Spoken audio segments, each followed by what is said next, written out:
Hi students, ഇന്നത്തെ ക്ലാസ്സിൽ നമ്മളൊരു ഇൻട്രസ്റ്റിംഗ് ടോപ്പിക്കാണ് പഠിക്കാൻ പോകുന്നത്. It is evapotranspiration. അപ്പം ആ പേര് കേൾക്കുമ്പോൾ തന്നെ നമുക്ക് മനസ്സിലാവും. ഈ വാക്കെന്ന് പറയുന്നത് രണ്ട് വാക്കുകളുടെ കോമ്പിനേഷനാണ്. ഒന്ന് ഇവാപ്പറേഷൻ, രണ്ട് ട്രാൻസ്പിറേഷൻ. ഇനി എന്താണ് evapotranspiration? What is the definition of evapotranspiration? It is a combination of two separate processes whereby water is lost on the one hand from the soil surface by evaporation and on the other hand from the crop by transpiration. അപ്പം വെള്ളം നഷ്ടപ്പെടുന്ന പ്രോസസ്സുകളാണ് ഇവാപ്പറേഷനും ട്രാൻസ്പിറേഷനും. Evaporation നടക്കുന്നത് soil സർഫസിൽ നിന്നും, transpiration നടക്കുന്നത് ക്രോപ്പിൽ നിന്നും. അപ്പം ഒരു ഫീൽഡിനെ സംബന്ധിച്ചിടത്തോളം അതിൻ്റെ വാട്ടർ ഏതൊക്കെ രീതിയിൽ ലോസ് ആയി പോകുന്നു എന്നുള്ളത് എസ്റ്റിമേറ്റ് ചെയ്യാനുള്ള ഒരു ടേമാണ് ഇവാപ്പോ ട്രാൻസ്പിറേഷൻ എന്ന് പറയുന്നത്. So evapotranspiration is a combination of two separate processes whereby the water is lost on the one hand from the soil surface by evaporation and on the other hand from the crop by transpiration. Okay, next, ഇനി എന്താണ് evaporation, എന്താണ് transpiration? നമുക്കറിയുന്ന കാര്യങ്ങൾ തന്നെ എങ്കിലും നമുക്ക് നോക്കാം. So evaporation is the process whereby the liquid water is converted to water vapour and remove from the evaporating surface. ഒരു ഇവാപ്പറേറ്റിംഗ് സർഫസിൽ നിന്നും, അതായത് ഒരു വാട്ടർ ബോഡിയിൽ നിന്നും വാട്ടർ നഷ്ടപ്പെടുന്നു. എങ്ങനെ? ലിക്വിഡ് വാട്ടറിനെ വേപ്പറൈസ് ചെയ്ത് വാട്ടർ വേപ്പർ ആക്കിക്കൊണ്ടാണ് ഇങ്ങനെ ഇവാപ്പറേഷൻ പ്രോസസ്സ് നടക്കുന്നത്. And the water is lost to the atmosphere. The driving force to remove the water vapor from the evaporating surface is the difference between the water vapor pressure at the evaporating surface and that of the surrounding atmosphere. Water വേപ്പറിൻ്റെ പ്രഷറിൽ ഉണ്ടാകുന്ന difference മൂലമാണ് ഈ water വേപ്പറായിട്ട് വെള്ളം അറ്റ്മോസ്ഫിയറിലേക്ക് പോകുന്നത്. അല്ലെങ്കിൽ വെള്ളമായിട്ട് അങ്ങനെ തന്നെ നിന്നേനെ, ലിക്വിഡ് ഫോമിൽ നിന്നേനെ.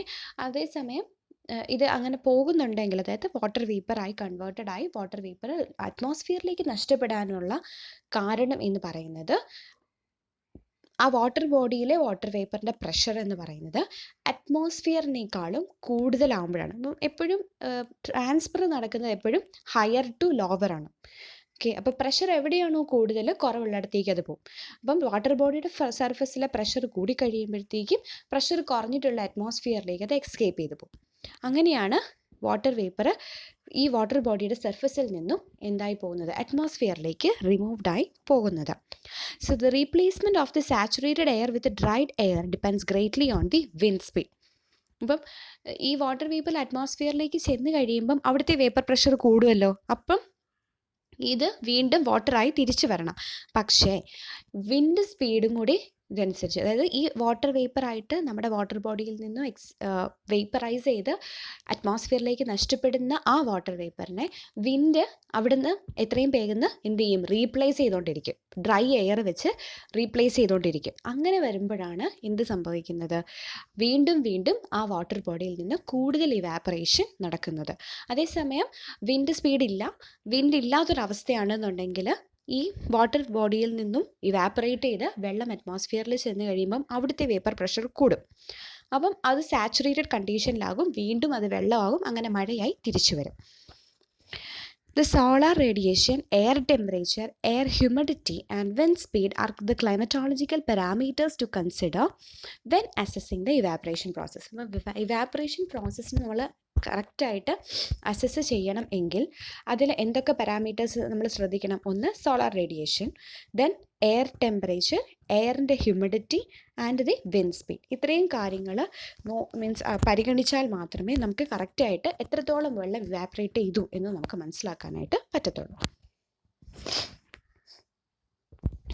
Next is transpiration. ട്രാൻസ്പിറേഷൻ എന്ന് പറയുന്നത് ഒരു നെസസറി ഈവിൾ ആണ് എന്ന് ഞാൻ പറഞ്ഞിട്ടുണ്ട്. And it is mostly related to the plants. ക്രോപ്പും ആയിട്ട് ബന്ധപ്പെട്ട ഒരു ടേമാണ് ട്രാൻസ്പിറേഷൻ. അപ്പോൾ നമ്മുടെ ഈ ഒരു ഇറിഗേഷനുമായിട്ട് വരുമ്പോഴത്തേക്കും ട്രാൻസ്പിറേഷൻ എന്ന് പറയുന്നത് ക്രോപ്പുമായിട്ട് ബന്ധപ്പെട്ട ഒരു ടേമാണ്.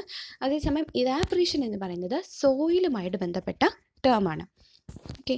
അപ്പം transpiration also consist of vaporisation of liquid water contained in the plant tissues and the vapour removal to the atmosphere. ഇവിടെയും പ്രോസസ്സ് സെയിം തന്നെയാണ്. ആ ഇവാപ്പറേഷൻ തന്നെയാണ് ട്രാൻസ്പിറേഷൻ. ഇവാപ്പറേഷന് മറ്റൊരു പേരാണെന്ന് വേണമെങ്കിൽ പറയാം. പക്ഷേ ഇവാപ്പറേഷൻ നടക്കുന്നത് ഒരു വാട്ടർ ബോഡിയിലായിരിക്കും, അല്ലെങ്കിൽ ഒരു സർഫസിലായിരിക്കും. അതേസമയം ട്രാൻസ്പിറേഷൻ നടക്കുന്നത് പ്ലാന്റിൻ്റെ ബോഡിക്ക് ഉള്ളിലാണ്. പ്ലാന്റ് ബോഡിയിൽ വെച്ചാണ് എന്ത് നടക്കുന്നത്? വെള്ളം വേപ്പറൈസ് ചെയ്ത് വാട്ടർ വേപ്പർ ആവുന്നതും അതുപോലെ തന്നെ ലീഫിലൂടെ അത് എസ്കേപ്പ് ചെയ്ത് എവിടെ എത്തും? അറ്റ്മോസ്ഫിയറിലെത്തുന്നത്. സോ പ്ലാന്റ് ബോഡിക്കുള്ളിൽ നടക്കുന്ന ഒരു ഇവാപ്പറേഷൻ പ്രോസസ്സിന് തന്നെയാണ് എന്ത്? ട്രാൻസ്പിറേഷൻ എന്ന് പറയുന്നത്. The water, together with some nutrients, is taken up by the roots and transported through the plant. The vaporization occurs within the leaf, namely in the intercellular spaces, and the vapor exchange with the atmosphere is controlled by the stomatal aperture. So നമ്മൾ transpiration നടക്കുന്നത് എങ്ങനെയാണെന്ന് അറിയാമല്ലോ. വെള്ളം എവിടെ നിന്ന്? റൂട്ടും വെള്ളവും വളവും, അതായത് ന്യൂട്രിയൻസും കൂടി വലിച്ചെടുക്കും. അത് ബോഡിക്കുള്ളിൽ, അത് പ്ലാന്റ് ബോഡിയിലൂടെ പാസ് ചെയ്ത് ലീഫിലെത്തും. ലീഫിൽ വെച്ചിട്ടാണ് വെള്ളം വേപ്പറൈസ് ആവുന്നത്. എവിടെ വെച്ചിട്ട്? ലീഫിനുള്ളിലെ ഇൻ്റർസെല്ലുലാർ സ്പേസസിൽ വെച്ചിട്ടാണ് ഈ വേപ്പറൈസേഷൻ നടക്കുന്നത്. And the vapour exchange with the atmosphere is controlled by the stomatal aperture. അതായത് സ്റ്റൊമേറ്റ എന്താണെന്ന് നിങ്ങൾക്കറിയാം. സ്റ്റൊമേറ്റ തുറക്കാനും അടയ്ക്കാനും ഉപയോഗിക്കുന്ന ആ ഓപ്പണിംഗ് ആണ് ഈ സ്റ്റൊമാറ്റൽ അപ്പർച്ചർ എന്ന് പറയുന്നത്. അപ്പം ഈ വെള്ളം പുറത്തേക്ക് പോകണമെന്നുണ്ടെങ്കിൽ ഉള്ളിലുള്ള വേപ്പറൈസ് ആയി നിൽക്കുന്ന ഇൻ്റർസെല്ലുലാർ സ്പേസസിൽ വെള്ളം വേപ്പറൈസ് ആയി നിൽക്കുന്ന വാട്ടർ വേപ്പർ ഈ ലീഫിൽ നിന്നും അറ്റ്മോസ്ഫിയറിലേക്ക് പോകണം എന്നുണ്ടെങ്കിൽ ഈ അപ്പർച്ചർ തുറന്നാൽ മാത്രമേ പുറത്തേക്ക് പോകത്തുള്ളൂ, അല്ലെങ്കിൽ അത് പ്ലാന്റിൻ്റെ ഉള്ളിൽ തന്നെ നിൽക്കും. അപ്പം സ്റ്റൊമാറ്റൽ അപ്പർച്ചറാണ് ഈ വാട്ടർ വേപ്പറിനെ അറ്റ്മോസ്ഫിയറിലേക്ക് പോകാനായിട്ട് സഹായിക്കുന്നത്, അല്ലെങ്കിൽ അത് ഇതിനെ കൺട്രോൾ ചെയ്യുന്ന, ട്രാൻസ്ഫറിനെ കൺട്രോൾ ചെയ്യുന്നത്. Nearly all the water taken up by the plant is lost and only a tiny fraction is used within the plant. ഞാൻ ഓൾറെഡി പറഞ്ഞു കഴിഞ്ഞു. പ്ലാന്റ് അബ്സോർബ് ചെയ്യുന്ന വെള്ളത്തിൻ്റെ 95% ട്രാൻസ്പിറേഷൻ വഴി നഷ്ടപ്പെടും. 5% മാത്രമാണ് പ്ലാന്റ് അതിൻ്റെ മെറ്റബോളിക് ആക്ടിവിറ്റീസിന് വേണ്ടിയിട്ട് യൂട്ടിലൈസ് ചെയ്യുന്നത്. സോ ഇതാണ് evapotranspiration. Then transpiration like direct evaporation depends on energy supply. Okay, വെള്ളം വേപ്പർ ആവണം എന്നുണ്ടെങ്കിൽ അവിടെ എനർജി ആവശ്യമാണ്. ചുമ്മാതൊന്നും വെള്ളം വേപ്പർ ആവില്ല. അവിടെ ATP യൂട്ടിലൈസ് ചെയ്യണം, അല്ലെങ്കിൽ അവിടെ ഒരു എനർജി ഉണ്ടെങ്കിൽ, ഒരു എനർജി സോഴ്സ് ഉണ്ടെങ്കിൽ മാത്രമേ വെള്ളം വേപ്പർ ആവുള്ളൂ. ഒന്നെങ്കിൽ ഒരു ഹീറ്റ് എനർജി വേണം, അല്ലെങ്കിൽ പ്ലാന്റ് ബോഡിക്കുള്ളിലാണെങ്കിൽ അതിന് ATP യൂസ് ചെയ്തുള്ള എനർജി ഫോം ചെയ്യണം. ഹീറ്റ് ഉണ്ടെങ്കിൽ മാത്രമേ വെള്ളം വേപ്പർ ആവുള്ളൂ, അല്ലേ? ഇപ്പം it depends on the energy supply, vapor pressure gradient and the wind. The parameters to be considered in assessing the transpiration rate. Evaporation estimate ചെയ്യുമ്പം നമ്മൾ ശ്രദ്ധിക്കേണ്ട പാരാമീറ്റേഴ്സ് ഏതൊക്കെയാണെന്ന് നമ്മളപ്പോൾ പറഞ്ഞു. ഇനി ട്രാൻസ്പിറേഷൻ റേറ്റ് നമ്മൾ കണ്ടുപിടിക്കുമ്പം, കാൽക്കുലേറ്റ് ചെയ്യുമ്പം ഈ താഴെ പറഞ്ഞിരിക്കുന്ന പാരാമീറ്റേഴ്സ് എല്ലാം തന്നെയും അതിനെ ഇൻഫ്ലുവൻസ് ചെയ്യുന്ന ഫാക്ടേഴ്സാണ്. ഒന്ന് solar radiation, air temperature, air humidity and the wind terms അല്ലെങ്കിൽ വിൻഡ് സ്പീഡ്. ഇത് നമ്മുടെ ഇവാപ്പറേഷൻ്റെ അതേ ഘടകങ്ങൾ തന്നെയാണ്. അതുകൂടാതെ soil water content, ability of the soil to conduct water to the roots. സോയിലിൻ്റെ എബിലിറ്റി, അതായത് നമ്മൾ ഒരിടത്ത് വെള്ളം ഒഴിച്ചു കഴിഞ്ഞാൽ ആ വെള്ളം ഒഴുകി റൂട്ട് സോണിൽ എത്തേണ്ട ആ ഒരു ability. Then water logging, soil water salinity, crop characteristics, environmental aspects, and even the cultivation practices are having an influence on the transpiration rate. Different kinds of plants may have different transpiration rates. ഓരോ പ്ലാന്റിനും ഓരോ type transpiration ആണ് ഉള്ളത്. അതായത് ഒരു rose പ്ലാന്റിനുള്ള transpiration rate ആയിരിക്കത്തില്ല ഒരു cactus പ്ലാന്റിന് ഉണ്ടാവുന്നത്. രണ്ടും എൻറ്റയർലി ഡിഫറെൻ്റ് ആയിരിക്കും. അപ്പോൾ ക്രോപ്പ് മാറുന്നതനുസരിച്ച് ട്രാൻസ്പിറേഷൻ്റെ റേറ്റ് മാറിക്കൊണ്ടേ ഇരിക്കും. ഇനി എങ്ങനെയാണ് നമ്മൾ ഇവാപ്പോ ട്രാൻസ്പിറേഷൻ മെഷർ ചെയ്യുന്നത്? What are the how we can measure the evapotranspiration? Evapotranspiration express ചെയ്യുന്ന യൂണിറ്റ് ആണ്, അല്ലെങ്കിൽ യൂണിറ്റ് ഓഫ് മെഷർമെൻ്റ് ആണ് millimetre per unit time. Millimetre per unit time. ആ റേറ്റ് എന്ന് പറയുന്നത് ഇപ്പോൾ ഇവാപ്പോ ട്രാൻസ്പിറേഷൻ റേറ്റ് ആണ് നമ്മൾ അസസ് ചെയ്യുന്നത്. ആ റേറ്റ് എന്ന് പറയുന്നത് it is the amount of water lost from the cropped surface. ഇവാപ്പോ ട്രാൻസ്പിറേഷൻ്റെ റേറ്റ് അസസ് ചെയ്യുക എന്ന് പറഞ്ഞാൽ നമ്മൾ എന്താ അസസ് ചെയ്യുന്നത്? The amount of water lost from the cropped surface. ഒരു ക്രോപ്ഡ് സർഫസിൽ നിന്നും എത്ര യൂണിറ്റ് വെള്ളമാണ് നഷ്ടപ്പെട്ടിട്ടുള്ളത് എന്നുള്ളതാണ്. ഒരു യൂണിറ്റ് ടൈമിൽ എത്ര വാട്ടർ നഷ്ടപ്പെട്ടു എന്നുള്ളതാണ് നമ്മൾ ഇവാപ്പോ ട്രാൻസ്പിറേഷൻ റേറ്റ് അസസ് ചെയ്യുന്നത് കൊണ്ട് മനസ്സിലാക്കുന്നത്. അതെ, ഇപ്പം പെർ യൂണിറ്റ് ടൈം എന്ന് പറഞ്ഞു. അപ്പം ആ യൂണിറ്റ് ടൈം എന്ന് പറയുന്നത് എന്തൊക്കെയാവാം? ഹവർ ആവാം, ഡേ ആവാം, ഡെക്കേഡ് ആവാം, മന്ത് ആവാം, അല്ലെങ്കിൽ ഒരു ഇയർ എടുക്കാം. നമ്മൾ ജനറലി പറയുമ്പം നമ്മൾ ഒരു പെർ ഡേയിലാണ് അതിനെ പറയുന്നത്, മീൻസ് എക്സ്പ്രസ് ചെയ്യുന്നത്. നമ്മൾ ജനറലി ഇവാപ്പോ ട്രാൻസ്പിറേഷൻ എക്സ്പ്രസ് ചെയ്യുന്ന യൂണിറ്റ് എന്ന് പറയുന്നത് it is millimetres per day. ഒരു ഡേയിലെ കണക്കാണ് നമ്മളെപ്പോഴും പറയുന്നത്. Then loss of 1 mm of water.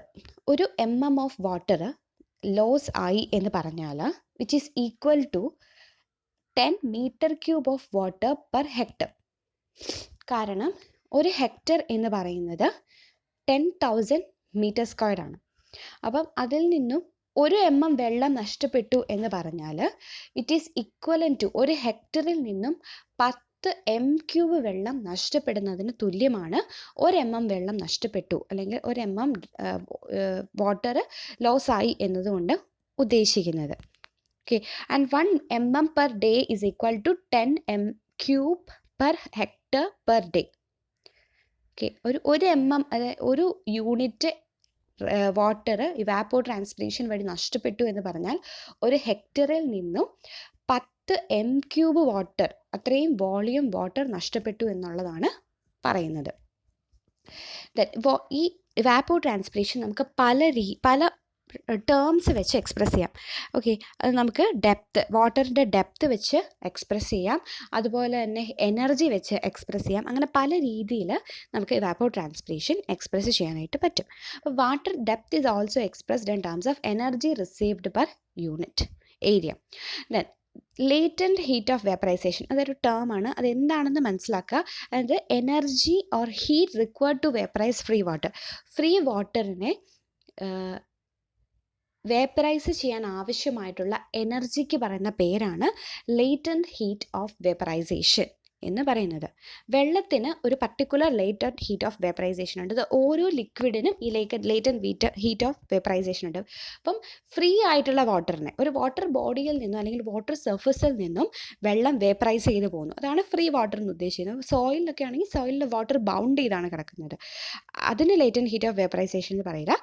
Free സർഫസിൽ നിന്നൊരു ഫ്രീ വാട്ടറിനെ ഹീറ്റ് വഴി അല്ലെങ്കിൽ എനർജി ഉപയോഗിച്ച് വേപ്പറൈസ് ചെയ്യുന്ന ആ പ്രോസസ്സിന് അല്ലെങ്കിൽ അത് എത്രത്തോളം യൂണിറ്റ് എനർജി വേണം എന്നുള്ളതാണ് എക്സ്പ്രസ് ചെയ്യുന്നതാണ് ലേറ്റൻറ്റ് ഹീറ്റ് ഓഫ് വേപ്പറൈസേഷൻ വെച്ചിട്ട്.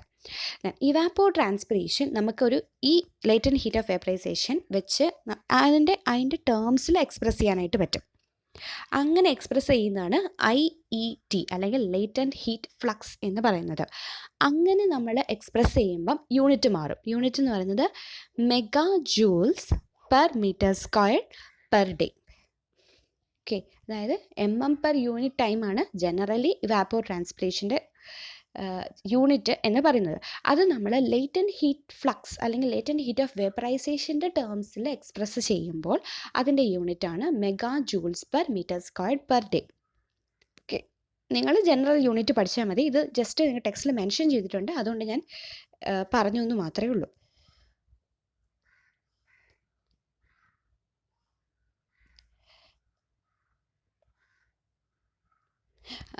ഇനി നമുക്ക് ഏതൊക്കെ ഇൻസ്ട്രുമെൻറ്റ്സ് വെച്ചിട്ടാണ് ഇവാപ്പോ ട്രാൻസ്പിറേഷൻ മെഷർ ചെയ്യുന്നതെന്നുള്ളതാണ് പഠിക്കാനുള്ളത്. അത് നമുക്ക് നെക്സ്റ്റ് ക്ലാസ്സിൽ ഡീൽ ചെയ്യാം. ഇന്നത്തെ ക്ലാസ്സിൽ ഇവിടെ വരെ മതി. Thank you. നിങ്ങൾ കണ്ടിട്ട് എന്തെങ്കിലും ഡൗട്ട് ഉണ്ടെങ്കിൽ ചോദിക്കുക. Thank you.